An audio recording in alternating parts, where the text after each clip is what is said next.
जो है insolvency professional के कोड ऑफ कंडक्ट पे चर्चा करेंगे। कोड ऑफ कंडक्ट पे चर्चा करना इसलिए हमारे लिए ज़रूरी है क्योंकि हमने ऑलमोस्ट कल कवर कर लिया था जिसमें हमने रिकॉग्नाइजेशन की बात करी थी एंटिटीज की। मैं डायरेक्ट कोड ऑफ कंडक्ट पे आऊँगा और मैं पीछे नहीं जाऊँगा कि उसमें क्या था क्या नहीं था। आज मैं स्टार्ट कर रहा हूँ सीधा code of conduct. Code of conduct दिया कहाँ है, कौन कहता है कि कोड ऑफ कंडक्ट हमें पढ़ना है? तो कोड ऑफ कंडक्ट पढ़ने के लिए आपको सेक्शन 208 में जाना पड़ेगा और फिर 208 के साथ कोड ऑफ कंडक्ट की बात करता है। उसके बाद आपको IBBI इंसॉल्वेंसी रेगुलेशन के फर्स्ट शेड्यूल में कोड ऑफ कंडक्ट के बारे में बताया जाता है। तो पहला कोड ऑफ कंडक्ट में क्या है, इंटीग्रिटी एंड ऑब्जेक्टिव, यानी कोई भी आईपी जो इंसॉल्वेंसी प्रोफेशनल होगा उसके अंदर इंटीग्रिटी एंड ऑब्जेक्टिव होना चाहिए। इंटीग्रिटी मतलब बीइंग ऑनेस्ट होना चाहिए, स्ट्रेट फॉरवर्ड होना चाहिए and in all professional relationship. उसको कोई चीज़ कहने में, कोई चीज़ ना कहने में हेजिटेशन नहीं होना चाहिए। अगर जो सही है सही बोले, जो गलत है गलत बोले।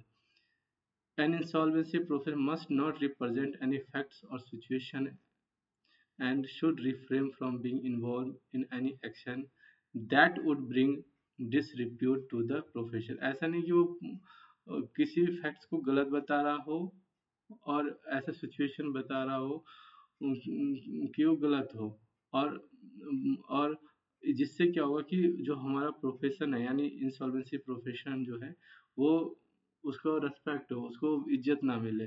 तो उसको इस बात का बड़ा ध्यान रखना चाहिए, हर फैक्ट्स को एनालिसिस करके ही काम करना चाहिए। ऑब्जेक्टिविटी, ऑब्जेक्टिविटी का मतलब होता है बायसनेस नहीं होना चाहिए कि भाई मैंने आपको फेवर कर दिया, आपने क्या किया उसको फेवर कर दिया और इस तरीके से हम फेवर की बात करते रह जाएंगे और फेवर हो नहीं पाएगा, जिससे कि फेवर हो नहीं पाएगा मतलब फेवर करना ही नहीं है, हो नहीं पाने की बात ही नहीं है, फेवर करना नहीं है। जो एक्चुअल है वही एक्चुअल होना चाहिए। और क्या कोई भी इंसॉल्वेंसी प्रोफेशनल है जब भी कोई काम करे तो उसके अंदर बायसनेस नहीं होना चाहिए, कोई कॉन्फ्लिक्ट नहीं होना चाहिए इंटरेस्ट में, अनड्यू इन्फ्लुएंस नहीं होना चाहिए, कोरेशन नहीं होना चाहिए। ये सारी चीज़ें नहीं रखना है उसको। An insolvency process must disclose the details of any conflict of interest to the stakeholders wherever it comes across with conflict of interest during the assignment। मान लीजिए असाइनमेंट लिया और कोई कॉन्फ्लिक्ट ऑफ इंटरेस्ट है तो वे तुरंत बता देना चाहिए, डिस्क्लोज कर देना चाहिए।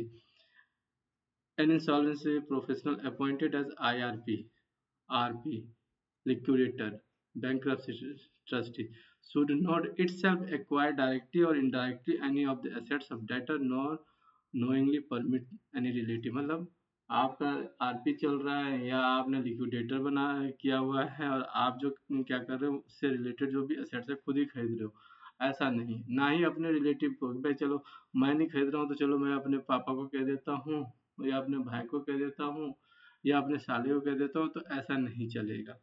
रिलेटिव का डेफिनेशन काफ़ी वास्ट है, इसका रेफरेंस हम वहीं से लेंगे जो आईबीसी कोड में मेंशन है। तो सबसे पहले आ गया हमारे पास इंटीग्रिटी एंड ऑब्जेक्टिविटी, क्लियर। अब इंडिपेंडेंस एंड इम्पार्शियलिटी, यानी जब भी आप कोई काम करें तो आपका काम होना चाहिए पूर्ण रूप से आज़ादी के साथ करें। ये नहीं कि किसी के दबाव में आके काम करना है या किसी से इन्फ्लुएंस होकर काम करना है, किसी से बातों बातों में आप उससे प्रभावित हो गए और उसके ही कहने पे हाँ में हाँ मिला दिया, ऐसा बिल्कुल भी नहीं करना है। दूसरा क्या है, डीलिंग द विद एसेट्स। अब जब भी आप एसेट्स डीलिंग कर रहे होंगे कॉर्पोरेट डेटर का, तो आप ये इंश्योर करेंगे कि आपका रिलेटिव, इसमें लिखा ही must ensure that he or his relative do not knowingly acquire any such assets, whether directly or indirectly, unless it is shown that there was an impairment of objectivity, independence, or impartiality, liquidation, or bankruptcy process, and the approval of the board has been obtained in this matter। अगर आपको को किसी कारण बस आपको लगता है कि नहीं जी मेरे को रिलेटिव या किसी को बेचना तो आपको बोर्ड से अप्रूवल लेना पड़ेगा, ऐसे ही नहीं आप किसी भी एसेट्स को बेच सकते हैं।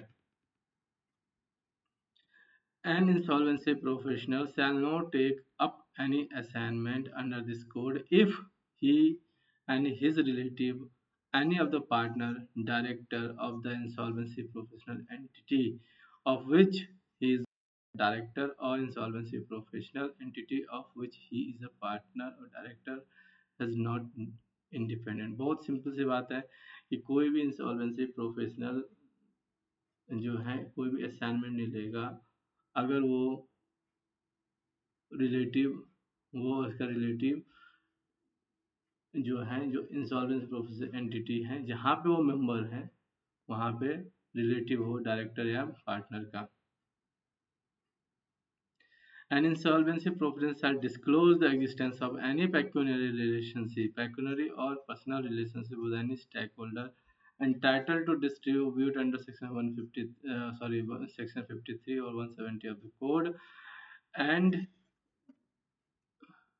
code and the concerned corporate person debtors as soon as he become aware by making declaration of the sum of the applicant committee of the creditor and the person proposing assignment. मतलब ये कह रहा है कि आपको disclose करना पड़ेगा कोई भी रिलेशन जैसे ही आपके नॉन में आए। अभी 8A और 8B इंसर्ट हुआ था, इसको हम साथ साथ देख लेते हैं। ये कहता है कोई भी इंसॉल्वेंसी प्रोफेशनल डिस्क्लोज करेगा वेदर वो एम्प्लॉय है या has been in the panel of financial credit या क्या वो फाइनेंशियल क्रेडिट के पैनल पे है या committee of creditor and to the insolvency professional agency कोई committee of creditor to the committee of creditor to the insolvency which he is a professional member and agency shall publish. ये simple से ये बात कहता है। इसको analysis करते हैं हम। एनालिसिस ये है कि जो आईपी है वो डिस्क्लोज करेगा अगर कि वह एम्प्लॉय है किसी भी पैनल पे है फाइनेंशियल क्रेडिट जैसे एसबीआई के पैनल पे मैं बैठा हूँ तो इस तरीके से अगर वो है तो वो डिस्क्लोज करेगा। एक तो सीओसी को डिस्क्लोज कर देगा और एक आईपी यानी एजेंसी को डिस्क्लोज कर। मान लीजिए मैं सीएस हूँ तो मैं सीएस इंस्टीट्यूट के जो आईपी हैं ये हैं उसको डिस्क्लोज करूँगा, ठीक है ना। और shall publish service on its website. क्या ड्यूटी हो जाएगी कि इस चीज़ को अपने वेबसाइट पे वो पब्लिश कर दें। यानी कहने का मतलब ये है कि कोई भी आईपी अगर एम्प्लॉय है या फाइनेंशियल क्रेडिट के पैनल पे है तो ये डिस्क्लोज कौन करेगा? ये डिस्क्लोज करेगा इंसॉल्वेंसी प्रोफेशनल एजेंसी। कहाँ पे डिस्क्लोज करेगा? अपने वेबसाइट पे। और साथ में वो कब कैसे करेगा? जब डिस्क्लोजर दिया जाएगा। 8A कहता है 8A सिंपल ये बात कहता है। बी कहता है कि insolvency professional shall disclose its relationship if any with the corporate debtors, other person engaged by फिर से पढ़िए। An insolvency professional shall disclose its relationship with the corporate debtor, other professionals engaged by it, financial creditor, interim financial provider, and prospective resolution applicant to the insolvency professional agency of is the member. यानी disclose करना पड़ेगा कि उसके अपने relationship उसके साथ में और सीडी के साथ में करना पड़ेगा, कोई प्रोफेसर एंगेज किया उसके साथ में करना पड़ेगा, फाइनेंशियल क्रेडिटर, इंटरिम फोर्स और जो भी अपॉइंटेड होंगे इन फ्यूचर उसको किसको करना पड़ेगा? आईपीओ को करना। आईपीए मतलब इंसॉल्वेंसी प्रोफेशनल एजेंसी को करना पड़ेगा। कितने दिन में? 3 दिन में करना पड़ेगा। 3 दिन में कैसे करना? देखो सीडी अगर रिलेशनशिप ऑफ आईपी अगर आईपी का रिलेशनशिप कॉर्पोरेट डेटर के साथ है तो जैसे ही वो अपॉइंट होता है तो भैया मान लीजिए मैं एग्जांपल के साथ चलते क्योंकि हम एनालिसिस कर रहे हैं इस चीज़ का। तो मान लीजिए मैं आईपी हूँ और एक्स वाई जेड कंपनी का मैं आईपी हूँ। तो मेरा एक्स वाई जेड में रिलेशनशिप है क्योंकि एक्स मेरा मित्र है, डायरेक्टर है, मेरा रिलेटिव है। तो मैं जो हूँ कॉर्पोरेट डायरेक्टर को बता दूँ तुरंत। कितने दिन में? 3 दिन में जैसे ही मेरी अपॉइंटमेंट होती है। अगर मान लीजिए मेरे उस कंपनी में कॉर्पोरेट डायरेक्टर के किसी भी कंपनी में कोई रजिस्टर्ड वैल्यूअर, कोई अकाउंटेंट है या कोई लीगल प्रोफेशनल है, ठीक है। उससे मेरा सेटिंग है, सेटिंग का मतलब रिलेटिव है मेरा इसमें से है। तो जैसे ही मैं इनमें से किसी एक को अपॉइंट करता हूँ प्रोफेशनल को, तो मुझे 3 दिन में 3 डेज के अंदर डिस्क्लोज करना है, बताना, डिस्क्लोज करना है, अपनी बातों को ओपन करना है। किसको करना है? इंसॉल्वेंसी प्रोफेशनल एजेंसीज को, जहाँ पे मैं हूँ। फाइनेंशियल क्रेडिटर मेरा रिलेटिव है, तो जैसे ही सीओसी बना तो मैं बता दूंगा जी मैं इसमें डिस्क्लोज कर रहा हूँ 3 दिन के अंदर। इंटरिम फाइनेंस प्रोवाइड करवा रहा है कोई, तो उसमें मेरा रिलेटिव है, तो जैसे ही इंटरिम फाइनेंस का एग्रीमेंट साइन होता है मुझे तुरंत बताना पड़ेगा। प्रोस्पेक्टिव रेजोल्यूशन एप्लीकेंट, जैसे memorandum, supply of information memorandum, resolution applicant जो एप्लीकेंट बनने वाला है और वो अपना इंफॉर्मेशन मेमोरेंडम भेज रहा है, तो तुरंत मुझे बताना पड़ेगा, या तुरंत मुझे 3 दिन के अंदर डिस्क्लोज करना पड़ेगा। मान ली ऊपर एक कोई सा भी नोट चीज़ें हैं, अगर उसमें वो नोटिस में आ जाती है तो 3 दिन के अंदर बताना पड़ेगा। किसको बताना पड़ेगा? डिस्क्लोज करना पड़ेगा to the insolvency professional agency को, to the insolvency professional agency को। तो अच्छी बात है ये अपने आप में। अब आरसी क्या कहता है, ये भी कुछ कहता है। ऊपर तो डिस्क्लोज करने की बात कर रहा है, अब ये क्या कह रहा है? An insolvency professional ensure disclosure of its relationship of the other professional engaged by or it, the corporate debtor, financial creditor, interim financier, if any, and prospective resolution applicant to the insolvency professional agency of which he is a member within the time specified as under। सबसे पहले मैं दोनों में अंतर देखिए क्या है। इसमें कहता है self disclose relationship with corporate debtor, इसमें कहता है ensure disclosures of relationship of the other professional engaged। Relationship of the insolvency professional with, अगर मेरा इंसॉल्वेंसी प्रोफेशनल का जो रिलेशनशिप है इसके साथ में हो तो 3 डेज के अंदर डिस्क्लोज करना पड़ेगा। अगर कोई इंसॉल्वेंसी प्रोफेशनल के साथ में ही मेरा एंगेजमेंट, तो जैसे ही अपॉइंटमेंट होता है बता दो। कॉर्पोरेट एक्टर में भी अपॉइंटमेंट, फाइनेंशियल क्लियर में सीओसी, इंटरमीडिएट में एग्रीमेंट, प्रोस्पेक्टिव में कितने दिन के अंदर? 3 दिन के अंदर बताना पड़ेगा। Prospective resolution applicant, the supply of information memorandum to the prospective resolution applicant or 3 days of the appointment of the other professional, whichever is later। ये कहता है for the purpose of clause 8b and 8c relations shall mean any one or more of the following 4 kinds of relationship at any time or during the 3 years preceding the appointment of other professional।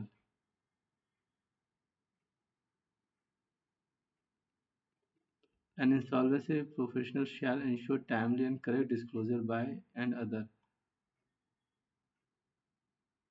मतलब ये relationship है nature, ये 4 type के nature इन्होंने बताया है। क्योंकि अगर मैं 8 बी और सी देखता हूँ तो 4 काइंड की रिलेशनशिप की बात करता है कि 3 साल ड्यूरिंग 3 years प्रेसिडेंट अपॉइंटमेंट तक बताना है आपको। और रिलेशनशिप कैसे काइंड ऑफ रिलेशनशिप, पहला कहता है कि where the insolvency professional or the other professional as the case may be has derived 5% or more of his or its gross revenue in a year from the professional service to the related party। कहने का मतलब है कि corporate debtor को आप service provide कर रहे हो और वहाँ से 100 रुपये कमा रहे हो, तो उसमें से 5 रुपये सी का है, तो आपका इस टाइप का एक रिलेशनशिप हो गया। दूसरा हो गया where the insolvency professional or other professional as the case may be is a shareholder, director, key manager person or other partner of a related party। मतलब ये भी इंटरेस्टिंग बात है, where the insolvency professional और other professional as the case may be is a share। मान लीजिए किसी company में मैं डायरेक्टर ही हूँ या शेयर होल्डर हूँ, के एम पी हूँ, तो इम्पोर्टेंट बात हो गया। spouse, where the relative spouse, parents, sibling itself, children of the insolvent or the other person as the case may be has a relation। मतलब मेरे फैमिली के मेंबर का भी इन्वॉल्वमेंट कहाँ हो? ए और बी में हो। और सेम चीज़ यहाँ पे भी है, कि किसी भी डायरेक्टर और वैल्यूअर में एंटिटी में जो है रिलेशनशिप हो। तो मोटा मोटा बात ये समझ लीजिए कि भैया professionals appointed by and it shall provide a confirmation to the insolvency professional agency of which he is a professional member to the effect that the appointment, if any, of every other professional has been made at arm length relationship। मोटा मोटा इस clause को मैं अगर analysis करूँ तो ये clause हमारी को ये बात कहता है कि आपको पहला कंडीशन ये है कि आपकी जो भी चीज़ें हैं रिलेशनशिप है वो डिस्क्लोज कर दीजिए। जहाँ पे भी आपको मौका मिले डिस्क्लोज कर दीजिए। अगर सीओसी का मीटिंग चल रही डिस्क्लोज कर दीजिए। ठीक है, मतलब डिस्क्लोज करना है आपको। डिस्क्लोज के मेथड दे रखा है कि ए बी 8A और 8B में वे कॉर्पोरेट डेटर्स को देना है और इंसॉल्वेंसी की ये ड्यूटी बना दी है कि आप अपने वेबसाइट पे भी पब्लिश कर देंगे। ठीक है जी। उसके बाद डिस्क्लोज करने का इन्होंने बता दिया कि भैया अगर आपको किस किस कंडीशन में आपको डिस्क्लोज करना है और वो 3 दिन के अंदर ही डिस्क्लोज करना पड़ेगा जैसे आपका कंडीशन सेटिस्फाई हो जाता है। और उसको और ये चीज़ भी मैंने देखना पड़ेगा कि जो रिलेशनशिप में उन्होंने क्राइटेरिया बना रखा है कि 5% का ग्रॉस टर्नओवर नहीं होना चाहिए और रिलेटिव जो है वो आपके उनके बोर्ड में नहीं होना चाहिए।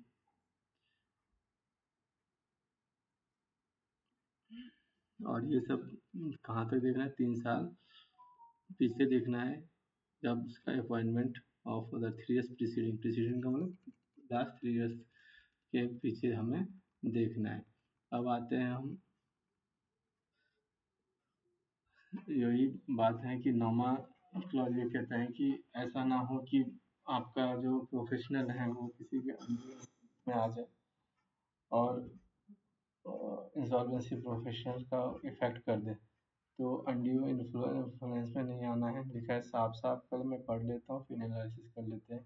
An insolvency professional shall not influence the decision or the other or the work of the committee of creditor debtors or other stakeholder so as to make a undue unlawful gain for itself or its related party or cause any undue preference for any other person for undue or unlawful gain and shall not adopt any illegal or improper means to achieve any malified objective। Simple सी बात है कि आप जब भी काम करें तो आप इंडिपेंडेंटली काम करेंगे।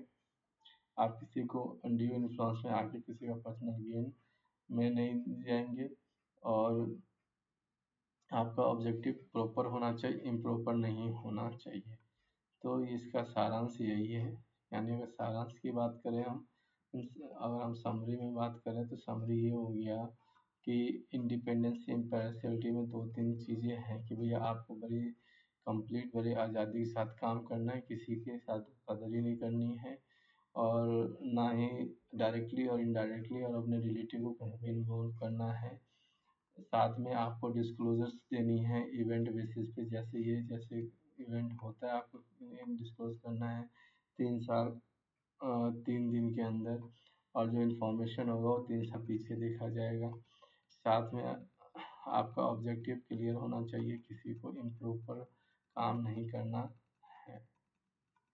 अब हम बात करते हैं प्रोफेशनल कॉम्पिटेंसी। प्रोफेशनल कॉम्पिटेंसी का मतलब होता है कि एक आईपी को हमेशा अपने नॉलेज को मेंटेन करते रहना चाहिए और अपग्रेड करना चाहिए। ऐसा नहीं कि एक बार एग्ज़ाम क्लियर हो गया तो फिर कभी किताब या बुक उठा के कभी चेक ही नहीं किया। तो अपनी नॉलेज अपने स्किल्स को बढ़ाते रहना चाहिए। उसके बाद आता है representation of correct facts and correcting miss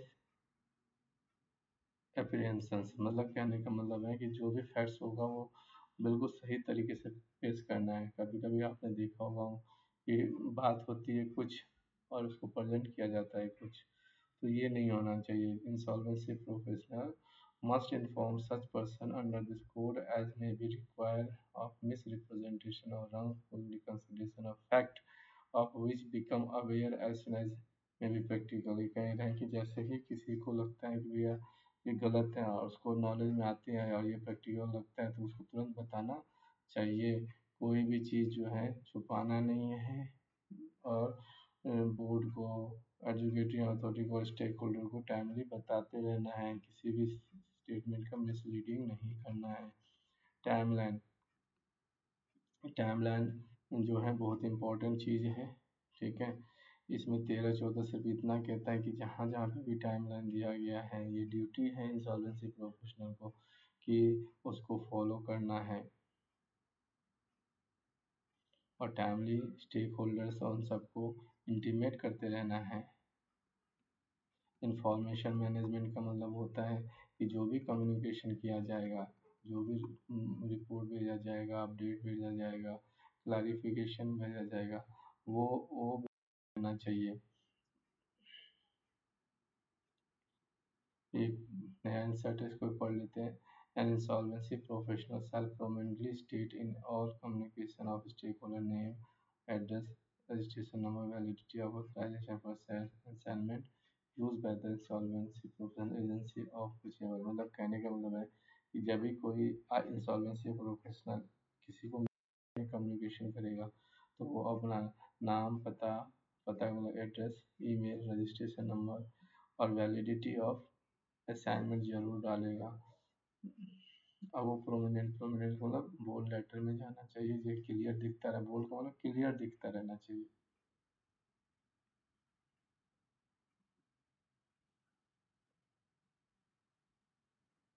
उसके बाद उसको अपने रिकॉर्ड, सपोर्टिंग एविडेंस सब संभाल के रखना है, और जो भी मिनट्स या कहीं पे डिस्कशन हुआ तो उसको रिकॉर्ड करते रहना है।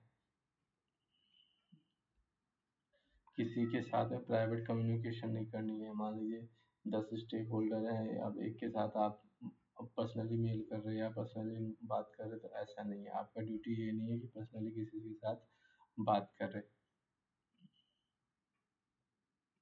इंसॉल्वेंसी प्रोफेशनल जो है cooperate must appear, cooperate and available inspection and investigation carry out with the board. और इंसॉल्वेंसी जहाँ पे उन्होंने एनरोल किया तो वो अपने आप को बिल्कुल तैयार रखे, फिट एंड तैयार रखे कि आप जब भी मर्जी आ जाओ, मेरा सब information is ready. Whenever you want to come, you can come and investigate my details, information, records, whatever you want.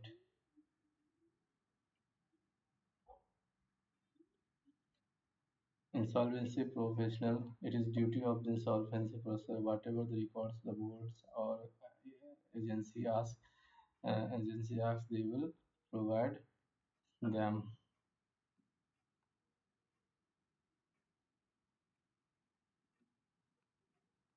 ठीक है जी। पीरियोडिकल रिसर्च करना चाहिए, कंडक्ट करते रहना चाहिए कॉन्फिडेंशियली तो आप जानते हो कि जो भी आईबीसी कोड में बहुत जगह कॉन्फिडेंशियली का करता है, वो तो उस कॉन्फिडेंशियली पे आपको खड़े उतरना है और अपने चीज़ों को प्रिवेंट करके रखना है कि वो जो कॉन्फिडेंस है। अब एक आई ऑक्यूपेशन एम्प्लॉयबिलिटी रेस्ट्रिक्शन, इसको मैं पढ़ता हूँ थोड़ा सा। Any insolvency professional must refrain from accepting too many assignments if he is unlikely to be able to devote adequate time to each of his। पहला बहुत इंपॉर्टेंट है। ऐसा नहीं है कि भाई असाइनमेंट आया तो 50 रख लिया, 100 रख लिया, ऐसा कुछ नहीं है। आपको उतना ही लेना है जितना आप काम कर सकते हो। फॉर एग्जाम्पल मेरे को 2 ही आता है, मैंने 2 ही आता नहीं मतलब मेरे पास आते तो 10 है, लेकिन मेरे को लगता है मैं 2 ही कम करूँगा, तो मुझे 2 ही लेना है। एक क्लैरिफिकेशन दिया गया है, उसमें कहा गया है कि एट ए टाइम एक इंसॉल्वेंसी प्रोफेशनल को 10 से ज़्यादा असाइनमेंट नहीं लेना है। क्लैरिफिकेशन ये कहता है not have more than 10 assignment as a resolution professional in CIRP of which not more than 3 shall have been admitted claim exceeding 1000 crore। मतलब ये कहता है कि 10 आपको, क्लैरिफिकेशन ये कहता है 10 असाइनमेंट अगर आप ले सकते हैं तो, लेकिन उसमें से 3 असाइनमेंट उन कंपनियों को लेना जिसका क्लेम जो है 1000 करोड़ से ज़्यादा आता।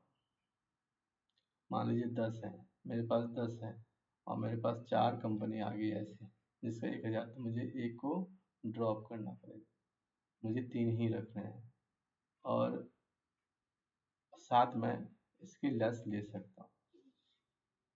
तो इस तरीके से कोड ने प्रिस्क्राइब हुआ है। मेरे पर्सनल व्यूज़ की बात करें तो ये ठीक है, इतना होना चाहिए।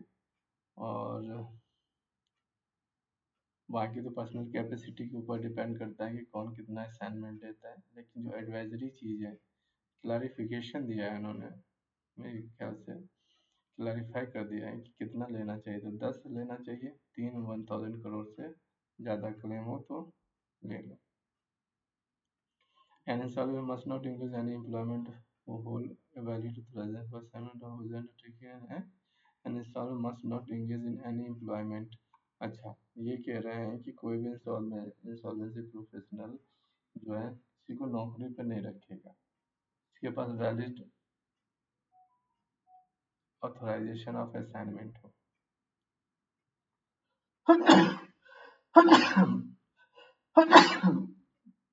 सॉरी।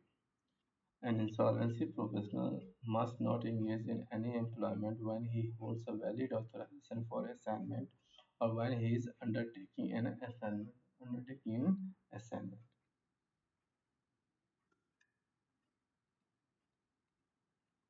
क्वेश्चन आ सकता है कि क्या एक इंसॉल्वेंसी प्रोफेशनल इंगेज कर सकता है एम्प्लॉयमेंट जिसके पास ऑथराइजेशन फॉर असाइनमेंट हो और व्हेन ही इज अंडरटेकिंग, और जब वो असाइनमेंट ले रहा है, ये क्वेश्चन है, when he is undertaking an assignment, तो आंसर है नहीं। उसके बाद where an insolvency professional has conducted a corporate insolvency, he and his related not accept any employment other than employment। अच्छा, ये भी बहुत इंटरेस्टिंग है, पढ़ लेता हूँ पहले। other than employment secured through open competitive instrument, recruitment with or render professional service other than service under this code or to a creditor having more than 10% voting power, the successful resolution applicant, the corporate debtor or any of the relative until a period of 1 year has been elapsed from the date of his cessation from such process। मतलब ये बहुत अच्छा है। तो ऐसे ये कहते हैं कि ऐसा नहीं कि किसी का सीडी का आपका सीआरपी चल रहा है और आपने अपने भाई को बोला चल वहाँ नौकरी लग ले, ऐसा नहीं कर सकते, टोटली डिनाई है। लेकिन कंडीशन ये है कि हमारा भाई साहब जो है वो सरकारी कंपनी का सीडी क्या बोलते हैं, बड़ी कोई कंपनी है, उसको उन्होंने बिड के थ्रू, इंटरव्यू के थ्रू उसको पाया किया तो एक्सेप्टेबल। और सपोज मान लीजिए जो रिलेटिव है, तो जिस दिन उन्होंने नौकरी छोड़ा उसके 1 साल के बाद ही मैं जाके उसका सीआरपी बन सकता हूँ। लिखा है until a period of 1 year elapsed from the date of cessation from such process। An insolvency process shall not engage or appoint any his relative or related party in connection with any work related to his। ऐसा नहीं कि आपने assignment ले रखा है तो अपने भाई को बोला कि ये आ जा, वहाँ पे काम है, तुझे मैं असाइनमेंट दिलाता हूँ, ऐसा नहीं करना है।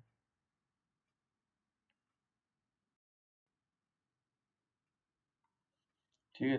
20 भी यही है, an installment not provide any service for or in connection with the assignment which is being undertaken by any of his relative or relative, इन सबको नहीं है। वही कहा मैंने कि इसका रिलेटिव का जो डेफिनेशन है वो वही 524A अब कोड में दिया है। but does not include any insolvent entity of which insolvent is a partner of, यहाँ partner पे ध्यान रखा जाएगा। An insolvency professional must not conduct business which in the opinion of board in inconsistence with the, इसमें ये भी करना पड़ेगा कि ऐसा ऐसा कोई बिजनेस आप नहीं करेंगे जिससे रेपुटेशन खराब हो किसका, आईपीबी का या इस प्रोफेशन का, और इसके कंसिस्टेंट में ना, इनकंसिस्टेंट ना हो। अब रेमुनरेशन और कॉस्ट की बात करते हैं। तो रेमुनरेशन ऑफ कॉस्ट की बात करें तो ये भी बहुत एडवाइजरी है कि आप हैंडल करेंगे ट्रांसपेरेंट मैनर में ही आप सारी चीज़ करेंगे, जो भी चार्जेस लेंगे, ठीक है ना। ऐसे नहीं कि विपरीत दिशा में आप कुछ बिल अलग लीजिए, सब कुछ ओपन रखना है। An insolvency professional shall disclose is fees, the fees payable to the insolvency professional entity and the fees payable to the engaged agency disclose. मतलब ये है कि एजेंसी शैल पब्लिश, जो भी फीस होगा उसको डिस्क्लोज किया जाएगा और एजेंसी जो है उसको अपने वेबसाइट पे डाल देगी। इंसॉल्वेंसी प्रोफेशनल सैलरीज बिल और invoice in its name towards it's fees and such fees shall be paid through bank. ऐसा अपने नाम से बिल रेज कीजिए और बैंक से पेमेंट रिसीव कीजिए।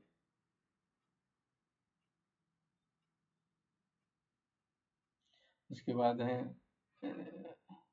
कोई भी फीस चार्ज दोज वन आपने डिस्क्लोज नहीं किया है, लिखा an insolvency person shall not accept fee or charge other than those which are disclosed to approved by the person fixing its remuneration.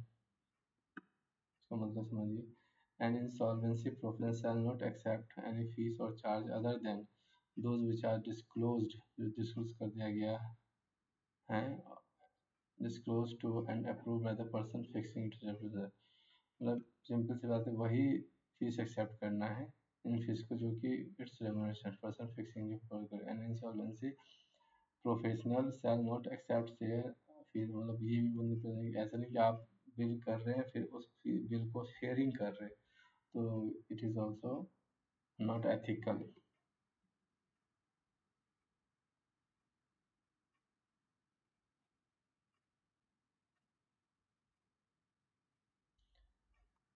Insolvency professional disclose कर देगी जो भी resolution professional cost हैं, process cost, liquidation cost, cost of bankruptcy, जितने भी stake holders हैं उनको, and और कोशिश करना है कि जो कॉस्ट है अन रीजनेबल ना हो, रीजनेबल तरीके से उसको काम करना पड़ेगा। जब भी रेजोल्यूशन प्रोफेशनल का काम कर अंडरटेक ऑफ असाइनमेंट लेगा तो जो भी बिजनेस करेगा वेरी ड्यू डिलिजेंस के साथ करना पड़ेगा।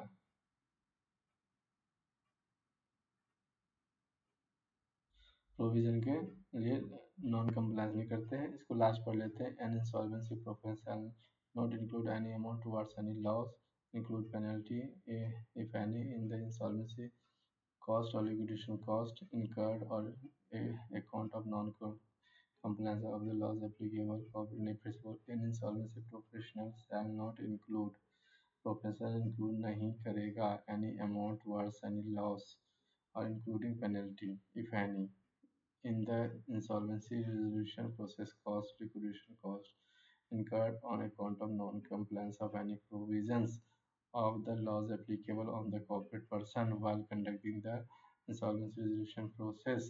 Fast track